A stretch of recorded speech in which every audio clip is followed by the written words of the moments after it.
جو کھویا اس کا غم نہیں، جو پایا ہے وہ بھی تو کم نہیں، جو نہیں ہے وہ ایک خواب ہے، جو حاصل ہے وہ لاجواب ہے۔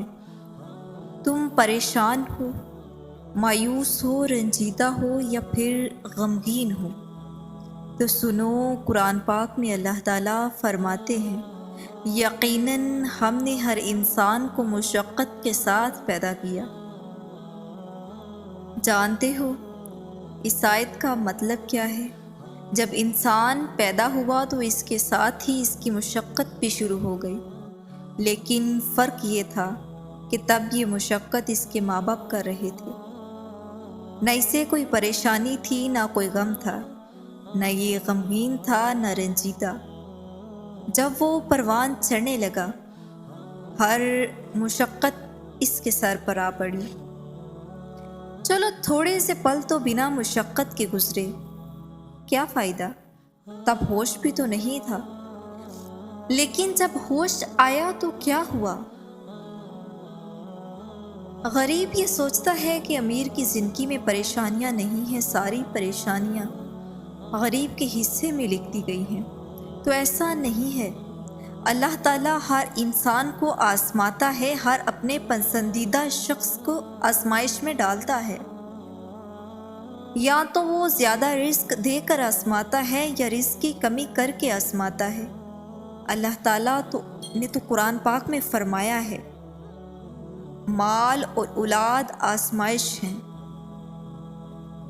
تو چاہے کوئی غریب ہو یا امیر ہو اس سے فرق نہیں پڑتا، پریشانیاں دونوں طرف ہی ہوتی ہیں۔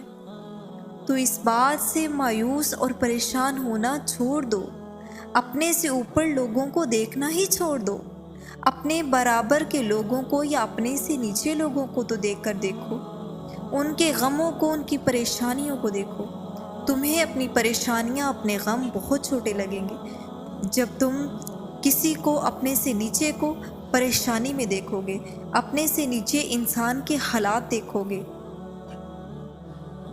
تو جان رکھو، اللہ تعالیٰ قرآن پاک میں فرماتا ہے سو تم مجھے یاد کرو، میں تمہیں یاد کروں گا، اور میرا شکر ادا کرتے رہو اور میری ناشکری نہ کرنا۔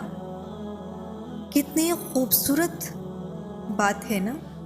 اللہ تعالیٰ خود کہہ رہے ہیں کہ تم مجھے یاد کرو، میں تمہیں یاد کروں گا۔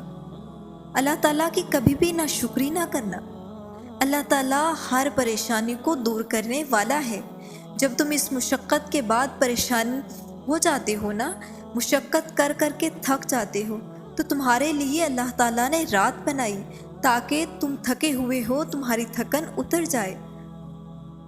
تم جانتے ہو ہر رات کے بعد صبح لازمی ہوتی ہے، ہر خزاں کے بعد بہار ضرور آتی ہے۔ حالات ایک جیسے نہیں رہتے، لیکن حالات کو بدلنا تمہارے ہاتھ میں ہے۔ کیا کبھی دیکھا کہ رات کی تاریکی ساری زندگی رات کی تاریکی ہی رہے؟ صبح ہوتی ہے، اللہ تعالیٰ نے رات بنائی انسانوں کے سکون کے لیے، اور دن کو مشقت کے لیے بنایا گیا۔ اس کی گہرائی کا اندازہ باہر لہروں پہ کھڑے ہوئے لوگ نہیں لگا سکتے۔ اس کی گہرائی کا اندازہ وہی لگائے گا جو سمندر کے اندر اترے گا۔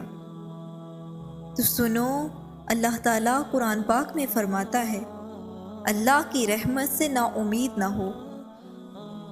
اللہ تعالیٰ تو قرآن پاک میں خود فرما رہے ہیں کہ میری رحمت سے نا امید نہ ہونا۔ حالات کبھی بھی ایک جیسے نہیں رہتے، لوگوں کے پیچھے بھاگنا چھوڑ دو۔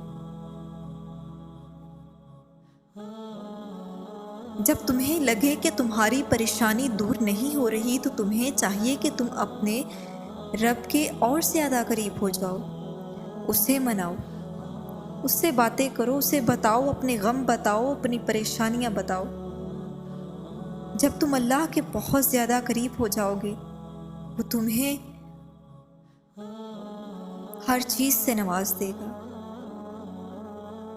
تم جانتے ہو تمہارا دعا تک پہنچنا یہ اللہ تعالیٰ کی رضا کے بغیر ناممکن ہے۔ تم دعا تک پہنچے یہ اللہ کی رضا تھی، تم نے دعا مانگی یہ بھی اللہ کی رضا ہے۔ جب تم اپنے رب کو راضی کرتے ہو تو وہ بھی تم سے راضی ہو جاتا ہے۔ اللہ پہ اپنا توکل بہت زیادہ مضبوط کر لو اور اتنا پختہ یقین کر لو کہ اچھا ہو یا برا، اس میں اللہ کی بہتری ہے۔ پریشانیاں، آزمائشیں تو اللہ کے اور زیادہ قریب کر دیتی ہیں، تو ان پریشانیوں اور آزمائشوں کی وجہ سے اللہ تعالیٰ سے مدد طلب کرتے رہو۔ علامہ اقبال کیا خوب فرماتے ہیں، بات سجدوں کی نہیں خلوص نیت کی ہے، بات سجدوں کی نہیں خلوص نیت کی ہے، اکثر لوگ خالی ہاتھ لوٹ آتے ہیں ہر نماز کے بعد۔